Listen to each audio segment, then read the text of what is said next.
So let's start first. Number one is Foxtrot trial. Foxtrot trial is fluoropyrimidine, oxaliplatin, and targeted receptor preoperative therapy for patients with high-risk operable colon cancer. This is an international trial where radiological preoperative staging of T4 and T3 extramural depth of more than 1 millimeter or more were randomized between pre and post-op chemo and the post-op chemo alone. Those patients allocated to pre plus post-op and shown to be KRAS and NRAS mutation were randomized between receiving panitumumab or not. The treatment arms were 6 weeks of pre-op oxaliplatin fluoropyrimidine chemotherapy followed by surgery, and then 8 weeks post-op chemotherapy, and the same chemotherapy with concomitant panitumumab for the first 6 weeks for the patients with the mutations, and surgery then 24 or 12 weeks post-op of the oxaliplatin chemo.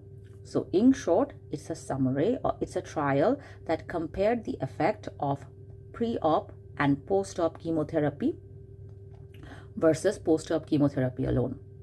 This trial found that preoperative treatment in stage 3 and stage 4 tumors could induce downstaging within 6 weeks. So as you know, colon cancer does not have any role in radiotherapy that we know, that we use routinely in examinations so far, but Foxtrot is an important trial to quote, no increase in surgical morbidity or mortality compared with the standard postoperative chemotherapy is present. Next is Crest trial. So Crest trial is a randomized trial of stenting as a bridge to surgery in obstructive colorectal cancer. This was a UK trial, which is a UK colorectal endoscopic stenting trial. So what it did is the patients presenting in the emergency setting with left-sided colonic obstruction needing urgent decompression and radiological features of a carcinoma were randomized to either endoluminal stenting as a bridge to surgery or surgical decompression, or a combined endoscopic or fluoroscopic technique was standardized in stent workshops with elective surgery performed 1 to 4 weeks later. This was the largest trial in the obstructive colorectal cancer, and the idea was to see if we can save patients from having stent. In patients who fit enough to undergo surgery, stenting as a bridge to surgery reduced stoma formation without a detrimental effect on 1-year survival. Postoperative mortality, length of stay, critical care usage, and quality of life were not different between the two treatment groups. However, we still reserve stent sometimes for patients who have metastasis specifically, but this was shown that can it be a bridge between surgery for patients who did not have metastasis but to avoid a stoma. Now next comes rectal cancer trials. Now there are a couple of trials that we need to know about rectal cancers. So there is Dutch trial. The Dutch trial, it was one of the main trials which pioneered the total mesorectal excision outcomes. And this group, which was it was a multicentral trial, and it investigated the efficacy of preoperative radiotherapy, which was 5 fractions of 5 Gray, in combination with the standardized total TME excision in patients with rectal cancer. Patients with histologically confirmed rectal cancer without evidence of distant mets were included in it, and the inferior margin of the tumor had to be located no further than 15 centimeter from anal verge between the level of S1 and S2. So this is only for rectal tumor, not for sigmoid tumor, so that is why they specified this. And patients with, of course, fixed tumors were excluded, as were patients who had early rectal cancers. And the trial occurred over 4 years. So the Dutch TME trial was one of the first trials that evaluated the role of adjuvant treatment in combination with TME surgery. It has a role in standardization of surgery, radiology, and pathology. It was clearly shown that short-term preoperative radiotherapy has a beneficial effect in TME-treated patients. Now, again, we use short course and we use long course. The original short course radiotherapy, we were meant to do an operation 1 week later. But of course, its feasibility is not always possible in those situations. So next came the Swedish trial. And the Swedish rectal cancer trial showed the, basically it showed the long-lasting benefit of radiotherapy on survival and local recurrence rate. Patients were randomized between either preoperative radiotherapy followed by surgery within a week or surgery alone. So this again showed that preoperative radiotherapy of 25 Gray 1 week before curative surgery for rectal cancer is beneficial for overall cancer-specific survival and local recurrence rate after long-term follow-up. So this is another milestone trial. Next comes Stockholm 3, another Swedish trial. So the Stockholm 3 actually compared is the optimal fractionation of the preoperative radiotherapy and the timing to the surgery for rectal cancer. So this was launched in 1998 to determine the optimal fractionation of preoperative radiotherapy and timing of surgery with resectable rectal cancer. And it had 3 treatment regimens: short course radiotherapy with a delay, and long course radiotherapy with a delay. And all patients with a biopsy-proven adenocarcinoma of the rectum without the signs of non-resectability or distant metastases without severe cardiovascular comorbidity were planned for abdominal resection from 18 Swedish hospitals were included in this trial. The trial found that delaying surgery after short course radiotherapy gives similar oncological outcomes results with the short course radiotherapy with immediate surgery. So it doesn't matter whether you do it 6 weeks or 1 week, they were equal results. Long course radiotherapy with delay is similar to both short course radiotherapy regimen, but of course it prolongs the treatment time substantially. Radiation-induced toxicity was seen after short-course radiotherapy with delay, but post-op complications were significantly reduced compared with short-course radiotherapy. And this is something we see most commonly, is that we give short-course radiotherapy and then the patient comes for surgery for 6 weeks. So the author suggests, based on that the short-course radiotherapy with delay is a useful alternative to conventional short-course radiotherapy with immediate surgery. Now, next, another landmark trial is the German rectal cancer trial, and it compared preoperative versus postoperative chemoradiotherapy for locally advanced rectal cancer. And it was a long-running trial, as you can see, for 11 years, and it was stage 2 and stage 3 rectal cancers were randomly assigned to preoperative chemotherapy with fluorouracil, total mesorectal excision surgery,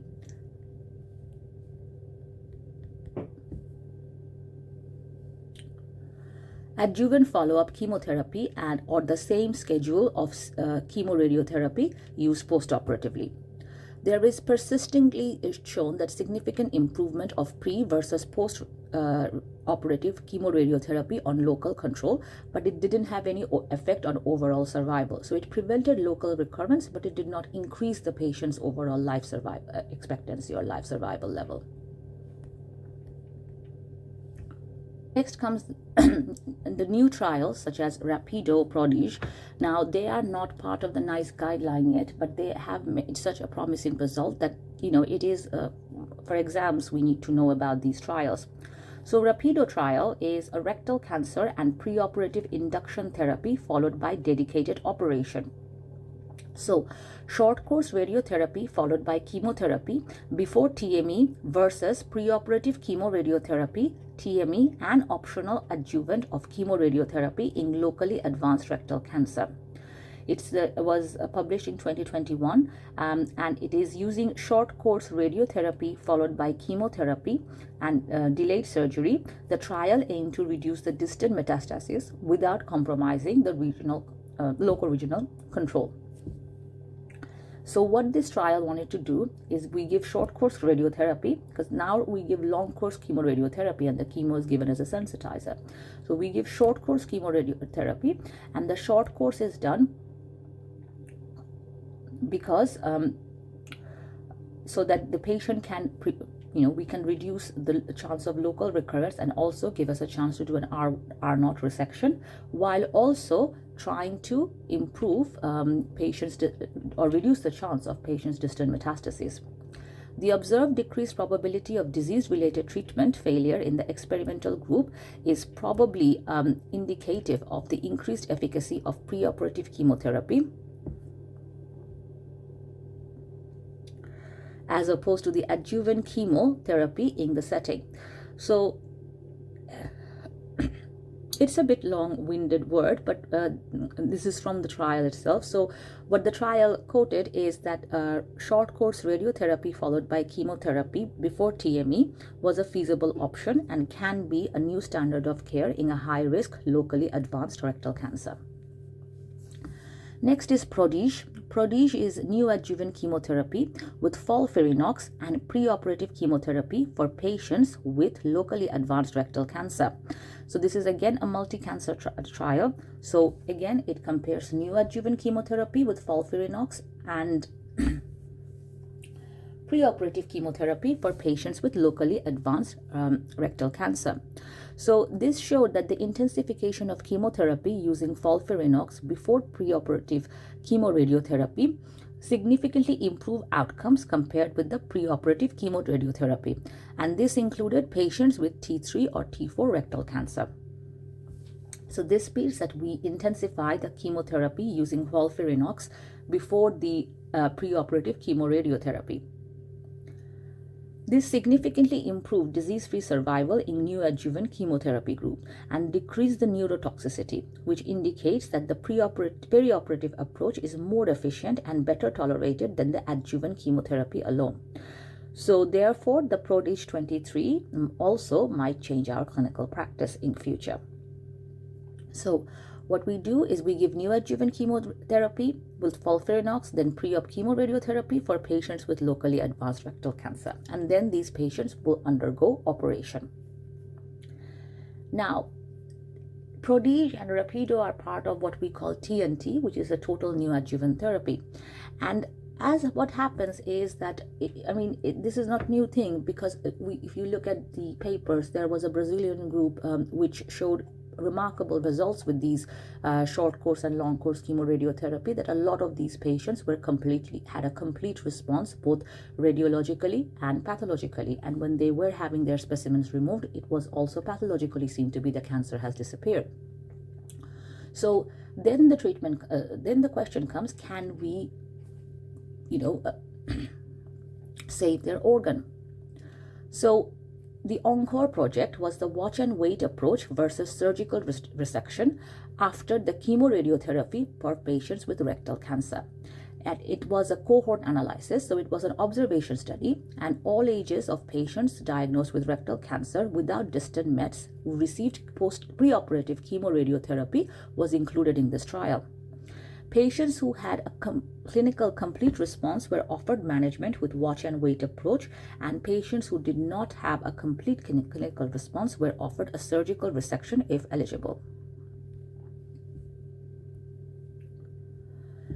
The ENCORE project found that a substantial proportion of patients with rectal cancer managed by watch and wait avoided major surgery and averted a permanent colostomy without the loss of an oncological safety at 3 years.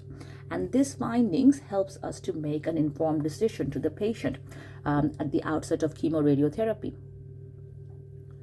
So next comes anal cancer. Now, anal cancer is, as we know, especially the anal squamous cell carcinoma, chemoradiotherapy is the gold standard treatment. And the trial that this was first published by NIGRO protocol, and then it was validated by multiple trials. One of the landmark trials was UK CCR anal cancer trial, Act 1.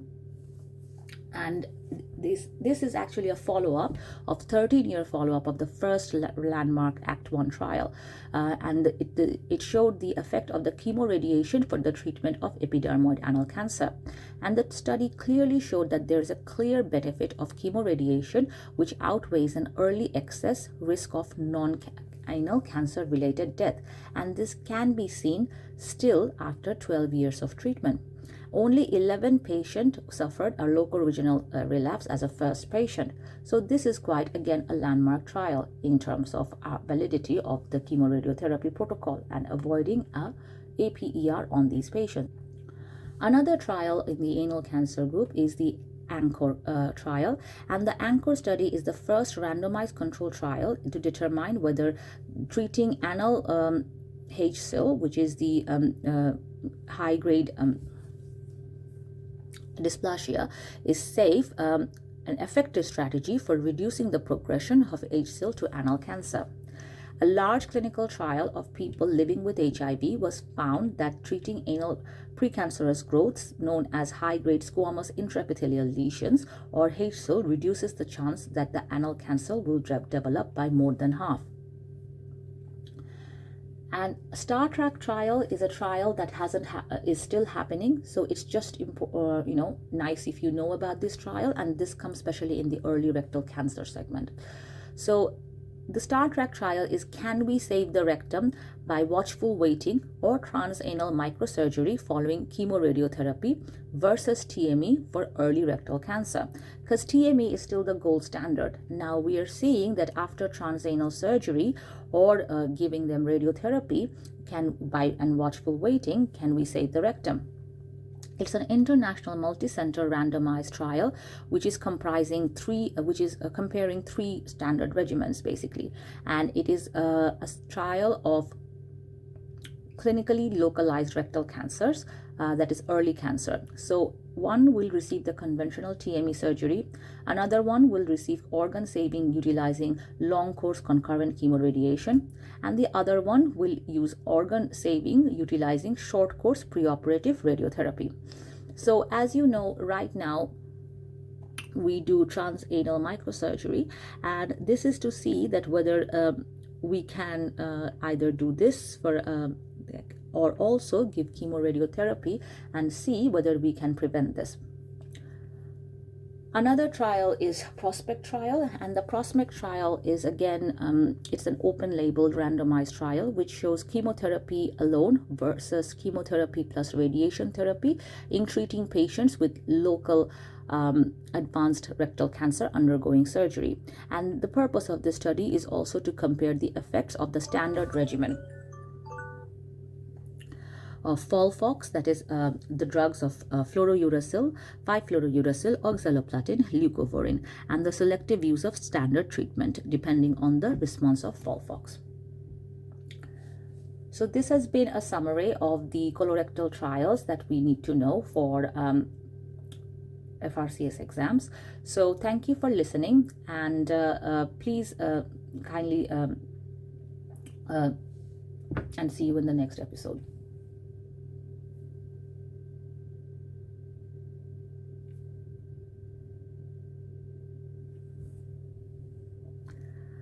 So if you like this